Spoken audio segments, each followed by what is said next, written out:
Thanks for joining us for another episode of Whether or Not. Today we have some great stories about nature in the news with otters and lightning strikes, as well as a story by Anne about the National Weather Association's conference in Norfolk, Virginia. Last but not least, Michael will give us the forecast for the outlook of this weekend.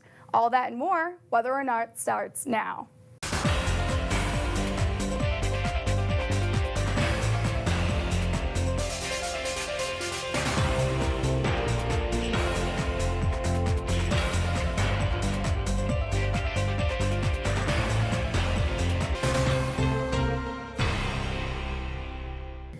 I'm your host, Debicki. And I'm your forecaster, Michael Spagnolo. We had a wonderful time at the National Weather Association's conference last weekend. We did a great time on Sunday at the broadcaster workshops and enjoyed the student posters on Monday and Tuesday. Yeah, those temperatures were quite warm in Norfolk, though. Yeah, we've had warm temperatures here as well, though. However, they are going to be coming to an end very soon. I'll have the details on when in my forecast in just a little bit. And now for some nature in the news.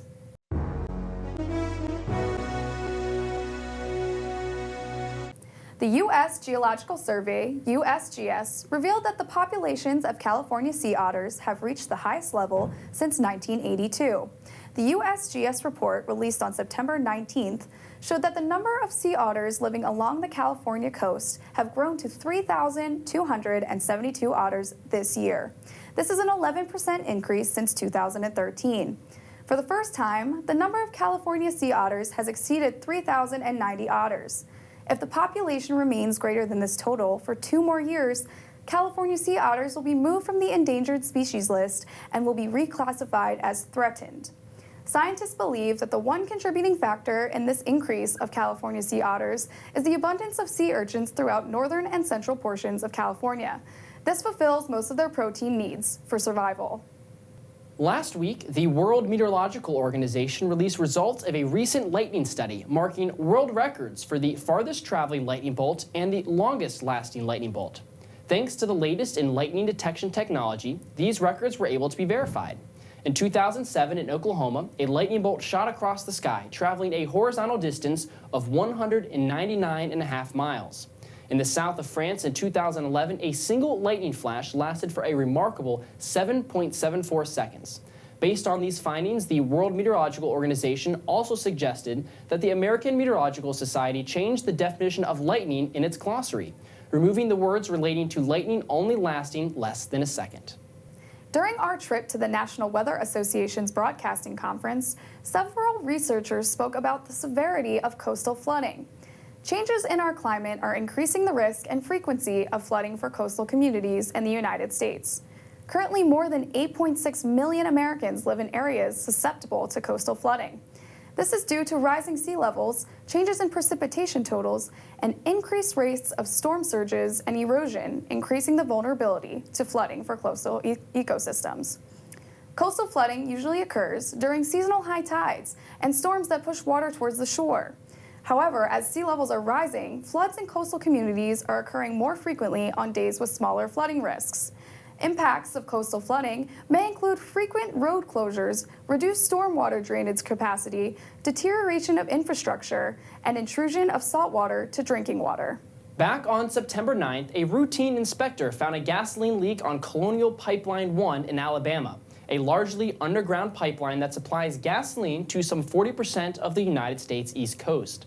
Since then, the pipeline has been shut down, and crews have been working around the clock to fix the pipeline and clean up the spill. Fortunately, the gas line flowed into nearby retaining ponds, and there were no nearby homes.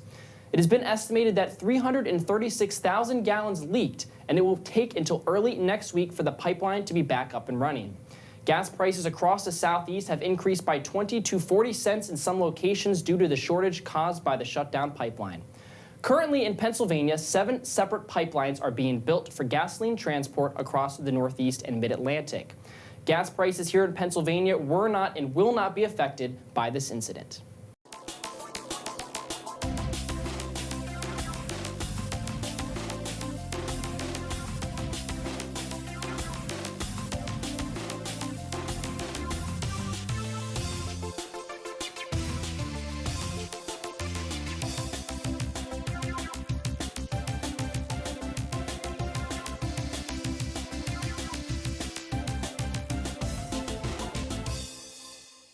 Astronomical fall kicked off Thursday morning, but the temperatures have not been feeling very fall-like, with temperatures in most of the afternoons this week getting into the lower 80s. That summer-like weather is going to continue for another day or so, but the cold front that we've been talking about and we have been tracking this week will finally be making its way through this upcoming weekend, going to bring in much more seasonable weather. So during the day on Friday, that cold front will be tracking through the Great Lakes, getting into western parts of the region. Maybe during the afternoon hours on Friday, will not be impacting or passing through State College until overnight on Friday. So we'll have a few clouds begin to increase late in the day on Friday, but Friday will still remain dry and will be warm with the southerly flow out of the south, keeping those bringing in that warmer air, keeping those temperatures up into the middle 80s during the afternoon. So overnight Friday into the first part of the day on Saturday, that front will be passing through the state of Pennsylvania. We'll have a few clouds hanging around in the morning. Not a lot of moisture with this front, so I can't rule out a passing shower possibly overnight on Friday. But most people will stay dry and no significant rainfall expected from this frontal passage. But a cool, dry breeze out of the north and northwest can be expected during the day on Saturday, partly cloudy skies during the afternoon, and then on Sunday, really looking like a stellar day with much more sunshine as that high pressure, the center of the high pressure gets closer to being overhead, and that front continues to drop on south. But finally, some near average temperatures or in our forecast, which is around a 70-degree mark in the upper 60s for this time of year. So for the details for the upcoming weekend, 84 degrees for your high temperature Friday afternoon, mostly sunny skies. Those clouds begin to increase late in the afternoon, and then overnight on Friday can expect mostly cloudy skies. A passing shower cannot be ruled out, and a low temperature of 59 degrees. There's the cool down that comes on Saturday, only a high temperature of 73 degrees, partly cloudy skies, a little breezy and significantly cooler. Saturday night, maybe the first chilly night we've had in a while as temperatures drop down in the 40s, 48 degrees, your forecast low for State College, into the middle 40s for surrounding regions. Mostly clear skies, though, and then on Sunday, a good bit of sunshine, mostly sunny to sunny conditions, a very pleasant afternoon with temperatures right near average, 67 degrees for the afternoon high. That's a detailed look at the forecast for the upcoming weekend, and Rodden's feature is next, recapping our trip to Norfolk, Virginia. Hello, I'm Ann Rodden for Weather and Not, an inside look into the National Weather Association conference last week held in Norfolk, Virginia. I have details on that and the experiences from the Penn State students. Take a look. We're so excited! NWA conference this year held in Norfolk, Virginia had a variety of fun events. DVD swaps, broadcast dinner, student DVD critiques, local chapter breakfast, and even an event supporting women in atmospheric science. Hi, my name is Hunter Williams, and I'm a senior in broadcasting and communications. Going into the conference, one of my main goals was to be able to network with a lot of professionals in the field. And once I got to the conference, I immediately, through some of the sessions there, got in touch with a lot of people, especially in the broadcasting field, which is the field that I want to go into. So I thought that was very beneficial. But another neat part of the conference, seeing these people in a very professional setting within the conference. Then after the conference ends for the day, you go out to dinner, people are hanging out, and you get to meet these people again in almost a less formal setting. And I think that meeting these people both in the professional and less formal setting is an essential part to networking. And I thought it was great that we got to experience that at the conference. Penn State's very own Richard Brum is a scientific operations officer at the National Weather Service Forecast Office in State College. He gave a talk on the use of climate data with numerical guidance aided in identifying a high-impact winter storm. Hi everyone, I'm Lydia Knox. I'm a senior majoring in meteorology in the forecasting and communications option, and I went to the National Weather Association conference in Norfolk, Virginia. I was hoping to get a better idea as to what direction I want to go in after I graduate, whether that be in the broadcasting sector, private sector, or working with the government, whatever that may be. Students from Penn State were able to give a forecast discussion in front of hundreds of professionals. We also participated in an undergraduate poster competition with our live broadcast team. Amanda Reynolds and Brian Mastro placed first in this year's competition. Hi everyone, my name is Quinn Leese. I'm a senior at Penn State, and I'm in the general option of meteorology. A really cool part of the conference was the video critique. We had a great opportunity to sit down with some of the best meteorologists in the field from stations across the country, and they were able to actually sit down and look at your videos and say what needs to be improved, what they are looking for, and it really was a one-on-one experience with them to get their feedback was some of the most important things to me. I know that going into the field and communications is something that's difficult, and getting these tips, especially before I graduate, was something that I feel like sets me apart from someone else. I had the great opportunity to actually present at NWA this year, did the weather briefing for one of the mornings, basically just told the weather for the day, told them what's coming up from across the country, and it was a great opportunity to let people hear your voice and know what's going on in the country for the weather that day. All right. Quinn, did you have fun? All right, is that a real question? Oh, okay. So it really was a fun experience for me, and I'm excited to go back once I graduate from Penn State. Wait, what's the question? I already forgot it. Can I have a new one?